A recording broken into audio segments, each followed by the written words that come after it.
hali ya usiku watu walikuwa wanapata tabu sana. Kuna mazungumzo yanayotosheleza kwa sababu ya giza. Lakini sasa umeme unapofika kila kitu kipo wazi. Na afya zetu zitakuwa safi kwa sababu hata mbu watakimbia kwa sababu ya umeme huo. Kwa sababu utakesha. Baadhi ya nyumba kadhaa tayari wiring zimekwisha kufanyika vizuri. Watu wote kwa kweli bado tunaendelea kujaza fomu kwa ajili ya mita.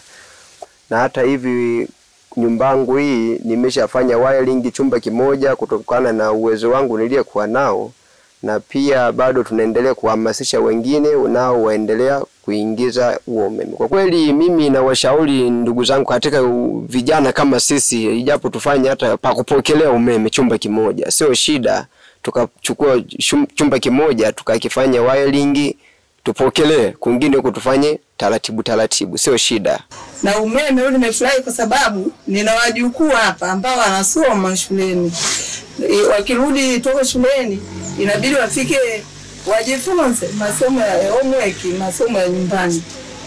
Kwa hiyo umeme utawasaidia kiasi kikubwa sana kwa maendeleo ya masomo mazuri shuleni.